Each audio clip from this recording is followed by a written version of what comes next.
할렐루야. 8월 1일 화요일 새벽 기도를 시작하겠습니다. 사도신경으로 우리의 신앙을 고백하시겠습니다. 나는 전능하신 아버지 하나님 천지의 창조주를 믿습니다. 나는 그의 유일하신 아들 우리 주 예수 그리스도를 믿습니다. 그는 성령으로 잉태되어 공정녀 마리아에게서 나시고 본디오 빌라도에게 고난을 받아 십자가에 못 박혀 죽으시고 장사된 뒤 사흘 만에 죽은 자 가운데서 다시 살아나셨으며 하늘에 오르시어 전능하신 아버지 하나님 우편에 앉아 계시다가 거기로부터 살아있는 자와 죽은 자를 심판하러 오십니다.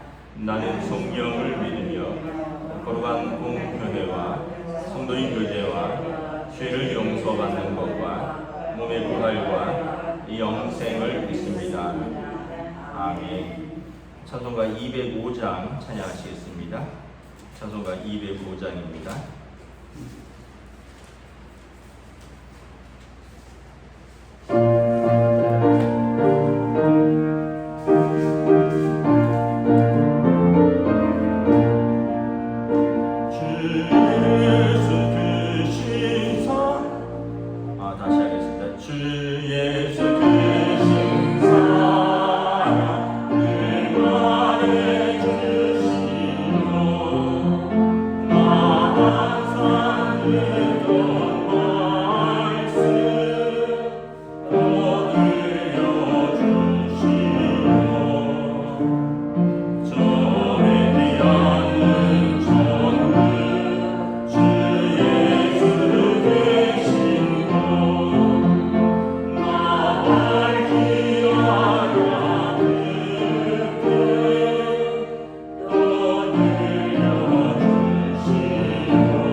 하나님 말씀은 사도행전 17장 1절에서 15절까지 말씀입니다.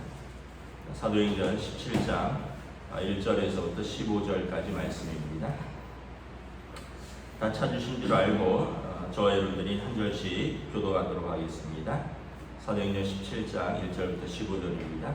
그들이 암비볼리와 아볼로니아로 다녀가 데살로니가에 이르니 여기 유대인의 회당이 있는지라 바울이 자기의 관례대로 그들에게 들어가서 새 안식일에 성경을 가지고 강론하며 뜻을 풀어 그리스도가 해를 받고 죽은 자 가운데에서 다시 살아나야 할 것을 증언하고 이르되 내가 너희에게 전하는 이 예수가 곧 그리스도라 하니 그 중에 어떤 사람은 곧 경건한 헬라인의 큰 무리와 적지 않은 비구린도 권함을 받고 바울과 실라를 따라 그러나 유대인들은 시기하여 저자의 어떤 불량한 사람들을 데리고 때를 지어 성을 소동하게 하여 야손의 집에 침입하여 그들을 백성에게 끌어내려고 찾았으나 발견하지 못하며 야손과 및 형제들을 끌고 읍창들 앞에 가서 소리질러 이르되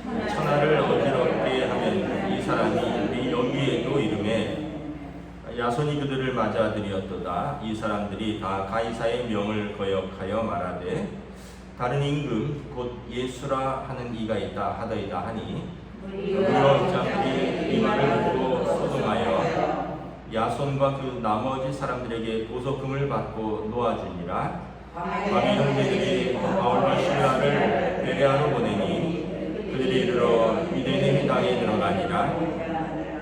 베레아에 있는 사람들은 데살로니가에 있는 사람들보다 더 너그러워서 간절한 마음으로 말씀을 받고 이것이 그러한가 하여 날마다 성경을 상고함으로 그중에 믿는 사람들이 많고 또 헬라인 기부인과 남자가 적지 아니하나 데살로니가에 있는 유대인들은 바울이 하나님의 말씀을 베레아에서도 전하는 줄을 알고 거기도 가서 무리를 움직여 소동하게 하거늘 형제들이 곧 바울을 내보내어 바다까지 가게 하되 실라와 디모데는 아직 거기 머물더라. 함께 있습니다. 바울을 인도하는 사람들이 그를 내리고 아덴까지 이르러 그에게 실라와 디모데를 자기에게로 속히 오게 하라는 명령을 받고 떠나니라. 아멘. 할렐루야. 오늘도 또 새날을 주셨습니다. 하나님께서 은혜와 평강으로 함께해 주시길 축복합니다.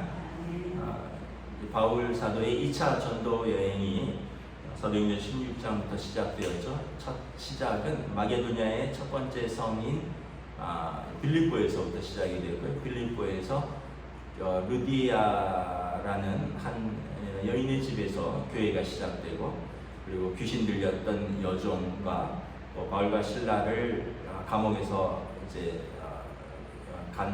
간수장 가족들 그리고 이 루디아의 가족들이 그의 집에서 모여서 빌립보 교회가 시작이 됩니다.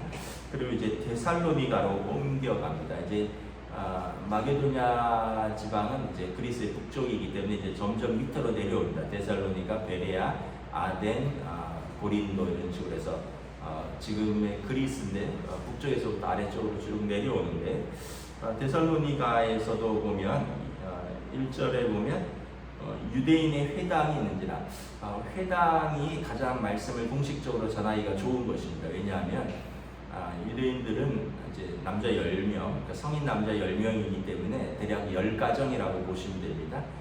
10가정이 있으면 회당을 설치하여 안식일에 말씀을 듣고 또 자녀들을 교육하도록 율법으로 되어 있습니다.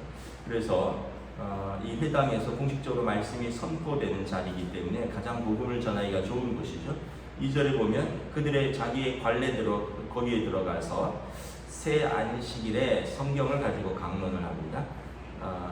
이제 아마 그 회당장이 있고요. 회당장이 평소에는 말씀을 전하다가 이제 때때로 뭐 유대로부터 온 율법 학자라든지 말씀에 깊이가 있는 분들이 방문을 하면 회당장이 허락하여서 말씀을 전할 기회를 주는 거죠.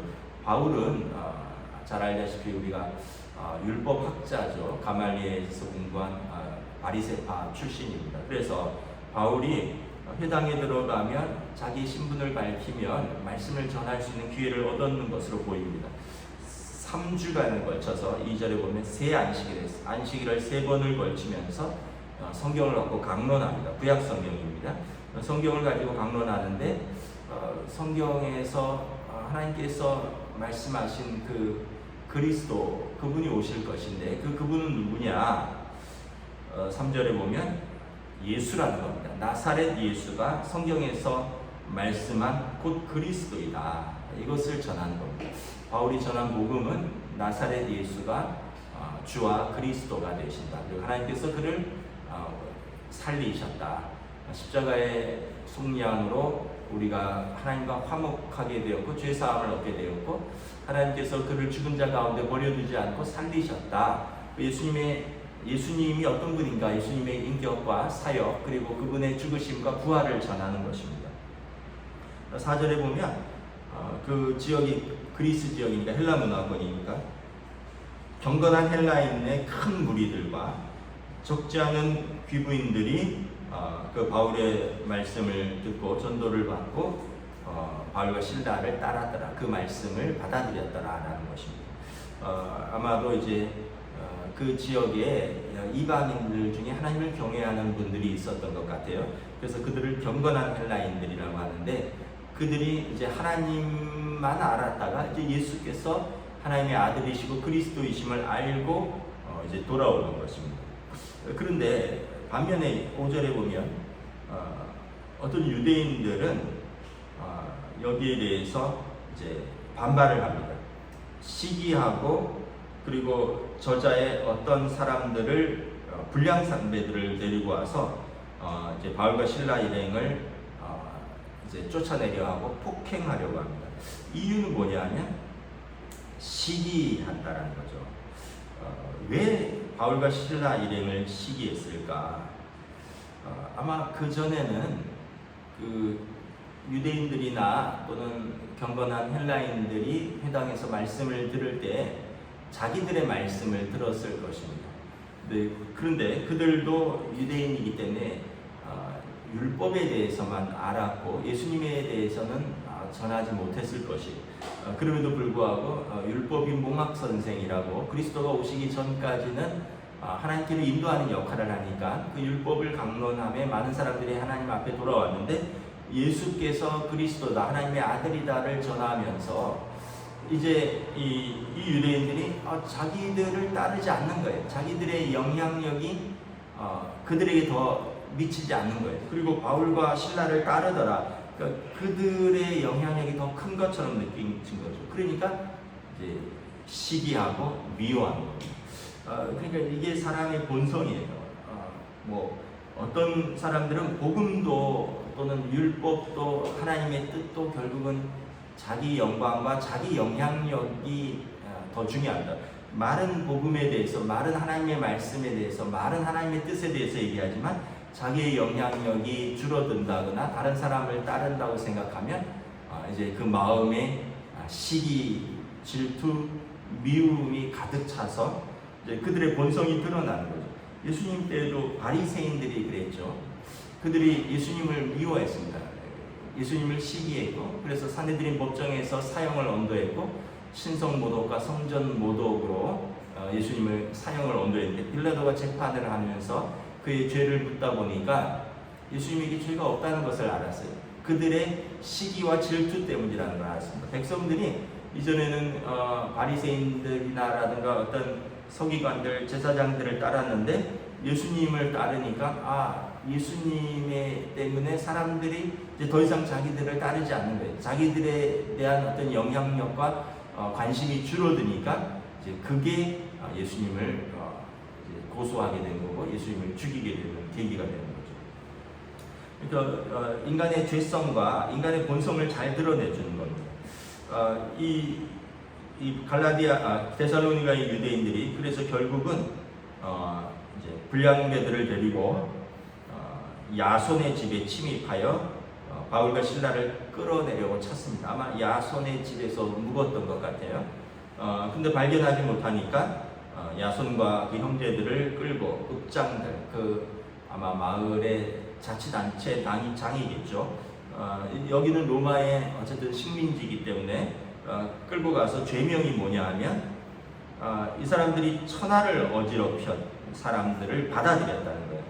가이사의 명을 거역하고 또 다른 임금 예수라는 이가 있다이가, 로마 식민지니까 로마 황제가 퀴리어스 주인데 예수를 퀴리어스라고 고백한다는 거예요. 예수를 주와 그리스도로 고백하는 것이 맞죠. 그런데 황제가 퀴리어스인데 예수를 퀴리어스라고 주라고 고백하는 사람들이 있다라는 거예요.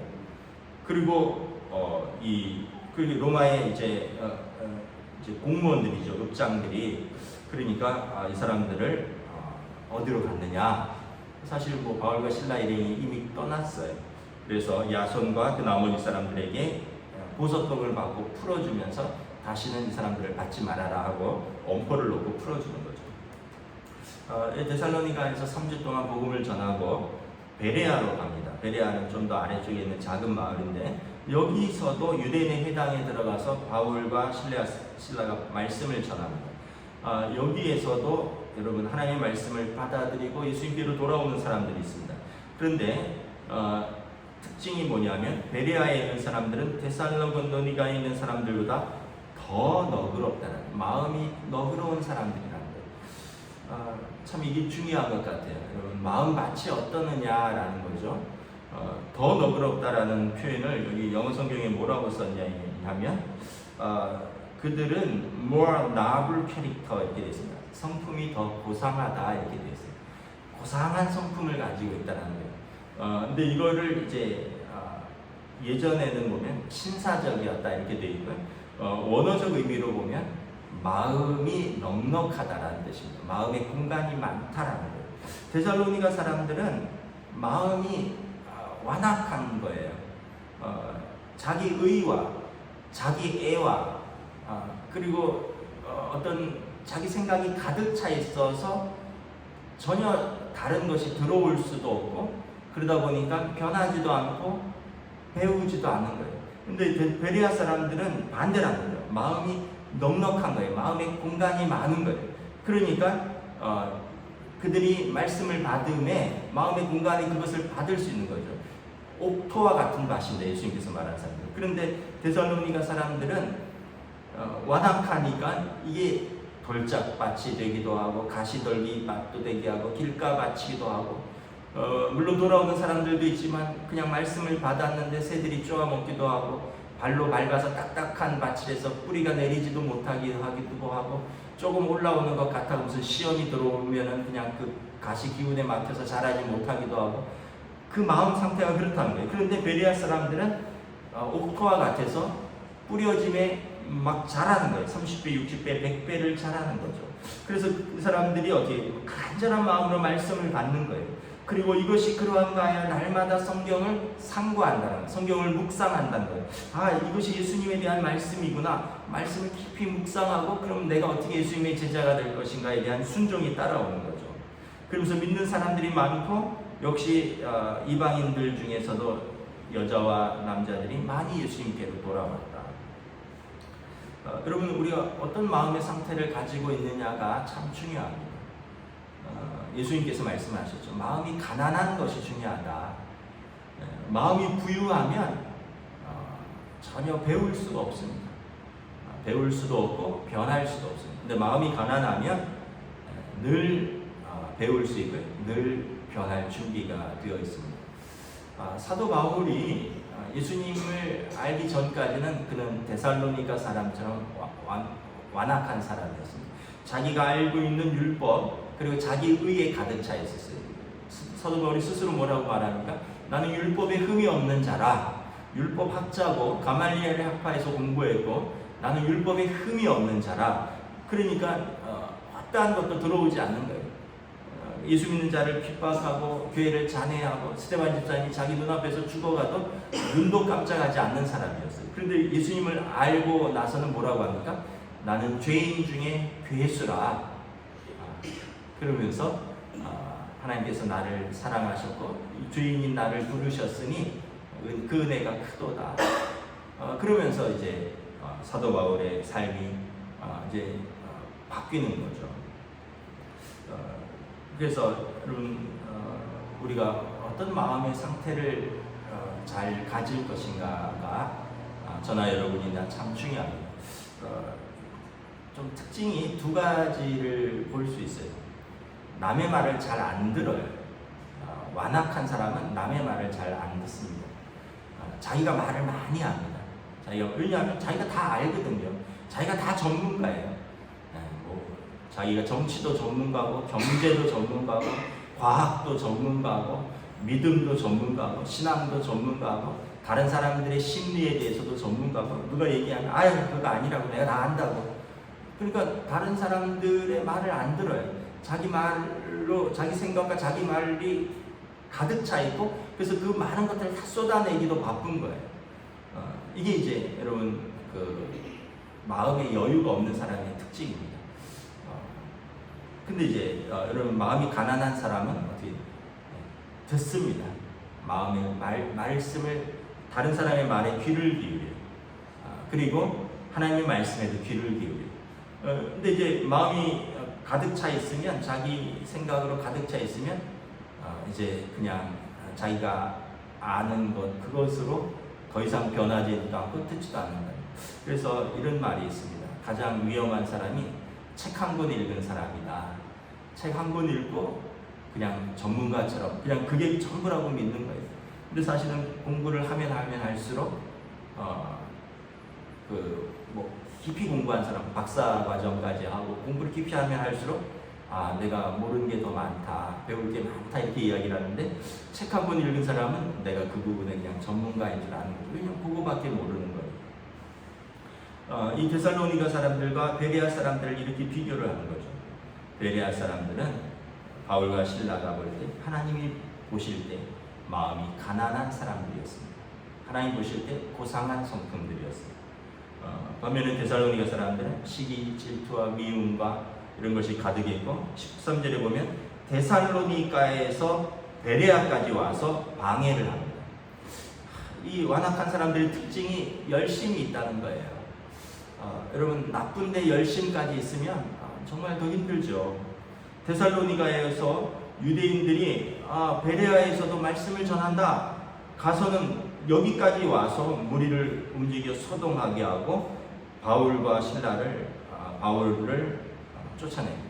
그래서 이제 아덴으로 먼저 바울은 이동하고 신라와 디모데는 뒤를 따라가게 되는 거죠. 말씀을 마치겠습니다.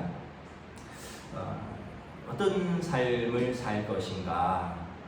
첫째는 여러분 예수님의 하나님의 말씀 앞에 무릎 꿇는 삶입니다. 예수님 앞에 우리가 더 좋은 제자 되는 삶, 예수님의 좋은 제자 되는 삶. 이것은 하나님 앞에 겸손하고 사람 앞에 겸손한 삶입니다. 그 반대는 이제 외식하는 삶이, 예수님의 더 좋은 제자의 반대는 외식하는 사람의 삶이겠죠. 남 앞에 자신을 드러내고 자신을 주장하고, 그렇지만 정작 경건의 모양은 있으나 능력은 있어서 결코 변하지도 않는 삶. 이 데살로니가 교회와 베레아에 있는 사람들의 특징을 잘 보여주는 것입니다. 저와 여러분들이 하나님 앞에 서는 그날까지 날마다 더 겸손하고 날마다 더 변화되고, 하나님 앞과 사람들 앞에서 고상한 사람들이다, 고상한 성품을 가졌다, 마음이 가난하다, 정말 저 사람과 함께 있으면 은혜가 되고 은혜의 말을 하고, 그리고 날마다 조금씩이지만 변화되는 믿음의 삶이구나 하는 것을 저와 여러분들이 살아가시기를 우리 주님의 이름으로 축복합니다. 아멘. 기도하겠습니다. 하나님 은혜를 감사합니다. 오늘도 바울 사도의 2차 전도 여행을 통해서 데살로니가에서 복음을 전하는 사도들과 또한 베레아에서 복음을 전하는 사도들의 모습, 그리고 그 말씀을 듣고 하나님께로 돌아오는 사람들이 있고 또 반대하는 사람들이 있는 것을 바라봅니다.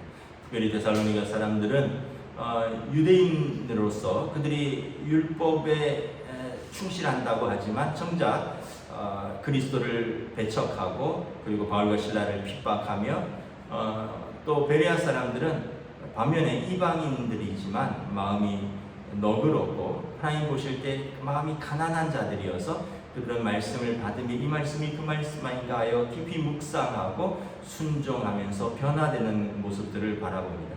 데살로니가 사람들은 심지어 베레아까지 쫓아와서 성을 소동케 하며 바울과 실라 일행을 쫓아내며 복음을 회방하는 이런 모습들을 보면서 우리의 참 삶의 모습들, 예수님께서 당시에 바리새인들을 책망하시면서 오히려 그 세리들과 창기들과 스스로를 죄인이라고 하는 그들에게 복음을 전하고 그들이 변화된다로 말씀하시던 모습들을 생각합니다. 우리의 마음이 늘 가난하게 하시고 늘 겸손하게 하시고 하나님의 말씀에 순종할 수 있는 믿음을 저희들에게 허락하여 주시옵소서. 감사를 드리오며 우리 주 예수 그리스도 이름으로 기도드리옵나이다. 아멘. 하늘에 계신 우리 아버지, 아버지의 이름을 거룩하게 하시며 아버지의 나라가 오게 하시며 아버지의 뜻이 하늘에서와 같이 땅에서도 이루어지게 하소서. 오늘 우리에게 용할 양식을 주시고 우리가 우리에게 잘못한 사람을 용서하여 준 것 같이 우리 죄를 용서하여 주시고 우리를 시험에 빠지지 않게 하시고 악에서 구하소서. 나라와 권능과 영광이 영원히 아버지의 것입니다. 아멘.